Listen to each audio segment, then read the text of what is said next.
Yn enw I ydi Llunas Angharad, a dwi'n gweithio I Awdurdod Parc Cenedlaethol Eryri fel swyddog digwyddiadau a chyfathrebu. Dwi wedi dod I weithio I Blas yn y Bwlch unwaith yn wythnos rwan mwyn helpu nhw efo'i gwaith marchnata. Y peth cyntaf nes I oedd taflen gyffredinol. Hon oedd y daflen gyffredinol yn wreiddiol. Chydig bach yn ddiflas i'r llygad oedden ni'n teimlo oedd o, ac oedd angen newid y testun hefyd.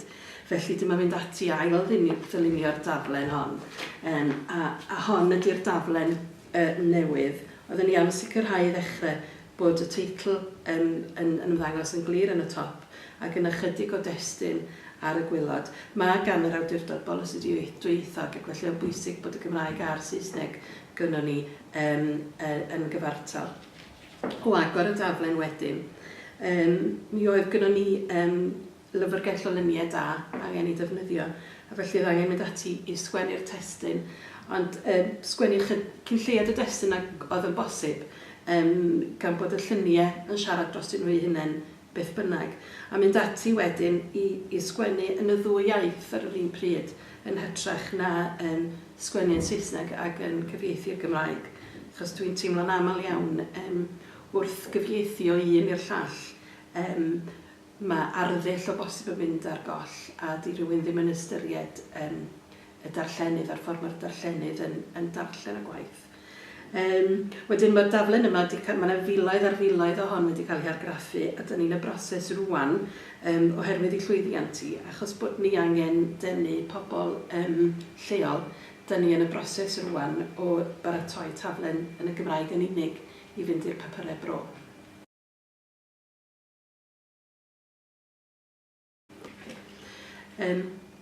Ar ôl sefydlu daflen hon a sefydlu'r brandio a'r lliw gwyrdd, penderfynu wedyn byddwn ni'n parhau efo'r un y math o liwiau mwyn sefydlu cysondeb drwy'r holl waith marchnata oedden ni'n mynd I wneud. A felly, dyma fynd ati wedyn, oedd angen I ni gynllunio posteri I fynd allan i'r canolfannau croeso, i'r lein rheilffordd, mwyn denu ymwelwyr yma dros yr haf. Ythyn ni ati I lunio y poster yma, a'r pwyslais yma'n hyn oedd ar y stafell D ac felly llun o gacan yn cael y blaenoriaeth ac yna wedyn jyst chydig bach o destun I gryfhau y lluniau mewn gwirionedd yn fanna. So hwnnw'n un enghraifft o boster. Hwn yn math arall o boster eto oedden ni'n awyddus i'r lluniau neud lot o'r siarad, ond ar yr un pryd oedden ni angen nodi bod Plas yn y Bwlch yn blastu'r 19th ganrif, bod yna erwe o erddi Victoraidd I bobl gael cerdded o'i gwmpas nhw, a wedyn yn yr ystafell De, cewch un o'r golygfeydd godi docaf yn Eryri. Dyn mae'r poster yma wedi cael y derbyniad da. Ac yna wedyn ar yr un trwydd, oedd gennym ni gyfres o ddigwyddiadau digwydd ym Mhlas yn y Bwlch dros fis Awst. A wedyn mynd ati wedyn I gynhyrchu rheina eto'n dilyn yr un math o frandio, y lluniau yn cael yr prif ffocws ac yna wedyn yr isbenawdau yn digwydd wedyn. Mae angen I ni rhoi sylw i'r Gymraeg a'r Saesneg fel I gilydd ac felly beth benderfynwyd oedd rhoi un lliw i'r Gymraeg a lliw arall i'r Saesneg fel bod yr ddwy iaith yn sefyll allan ar eu pennau hunain felly. So dyna'r posteri.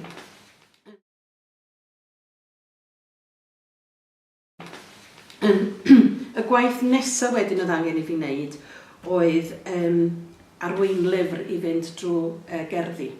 Fel mae pobl yn cyrraedd y maes parcio, oedden ni angen rhoi wybodaeth iddyn nhw wrth iddyn nhw fynd o gwmpas y gerddi am y gwahanol lefydd.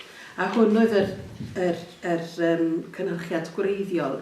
Do'n I ddim yn rhy hapus efo fo am sawl rheswm. Y rheswm cyntaf oedd falle achos bod o ddim yn ddigon hylaw. Rhywun yn dod fel ymwelydd I Blas yn y Bwlch ar wyliau o bosib, ddim efo sbectol o bosib, ac byddai gweld gymaint a hyn o destun yn codi braw arnyn nhw, ac oedden ni eisiau iddyn nhw fwynhau hynny hefyd. Y peth arall wnaethon ni sylwi oedd mi gafodd yr Saesneg I baratoi gyntaf gan awdur nad oedd yn siarad Cymraeg, ac oedd ganddo fo i arddull benodol i hun. O'i gyfieithu fo i'r Gymraeg, doedd e ddim yn rhedeg yn rhwydd fel o'n i'n dymuno, a fysa unrhyw un oedd sy'n siarad Cymraeg wedi cael falle chydig bach o anhawster i ddarllen drwy'r fersiwn Gymraeg. Felly dyma mynd ati wedyn i addasu ychydig ar y testyn yn y Gymraeg. Ac ar ôl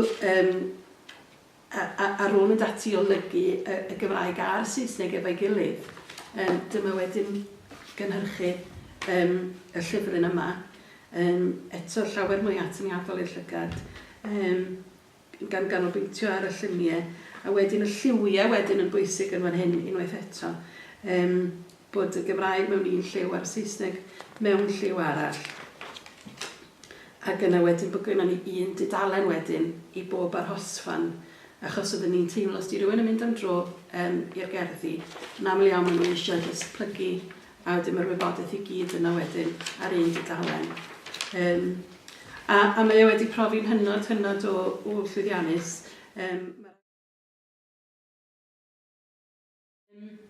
Ond un datblygiad sydd yn fwy diweddar rwan ydy'n defnydd ni o gyfryngau cymdeithasol. Ac wedyn mae yna dudalennau Facebook a Trydar ar gyfer yr awdurdod ac ar gyfer Plas yn y Bwlch.